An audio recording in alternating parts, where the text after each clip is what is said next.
आप शांति के कबूतर उड़ाते थे और हमने बाज उड़ाए हैं गुरु गोविंद सिंह जी की तरह। बोलने दे। और आपने लास्ट में कहा शायद देश 1947 में, 2014 में नहीं, आप 47 से मानते हैं, ये राष्ट्र सनातन है, चिरंतन है। हम मालूम है, तेरे बाप को मत सिखा चल। 1947 में पैदा हुआ नहीं है, इसीलिए इस राष्ट्र को कोई अपने को फादर कहने लगता है, कोई क्रिएटर कहने लगता है, कोई राष्ट्र का निर्माता कहने लगता है। ये राष्ट्र वो है। अब तू गया बेटा, अब तू गया। आज आपके शो में एक बहुत बड़ी बात कही गई, मुझे नहीं लगता कि आपने मिस करी या क्या।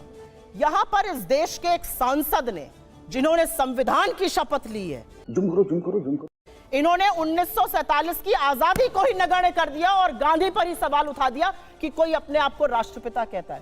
शर्म है? कुछ शर्म आया है? राष्ट्रपिता अपने आप को महात्मा गांधी ने नहीं कहा था, राष्ट्रपिता की उपाधि उन्हें सुभाष चंद्र बोस ने दी थी, ये याद रखिएगा आप। बात तो सही है।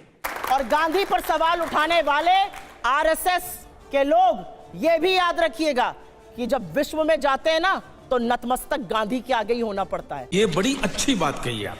शीश गांधी के आगे ही झुकाना पड़ता है और मान्यता और वैधता गांधी से मिलती है। सही पकड़े हैं। अगर ऐसा नहीं है तो जाइए, लगाइए अपने आरएसएस वालों की एक फोटो और जाइए ऑस्ट्रेलिया और चीन और जहां भी जाते हैं शीश झुकाइए।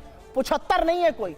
गजब बेइज्जती है। गांधी इस देश की सबसे बड़ी पहचान है, इस देश की नैतिकता की धुरी है, इस देश के राष्ट्रपिता है और आजादी के आंदोलन के सबसे बड़े जननायक है। क्या बात है सर। आप महात्मा गांधी को एक सांसद होने के बाद इस तरह की बात कहेंगे? आप 1947 की आजादी को, बिल्कुल हमारी सनातनी परंपरा है, बिल्कुल हमारा 5000 साल का सिविलाइजेशन है, रुको जरा।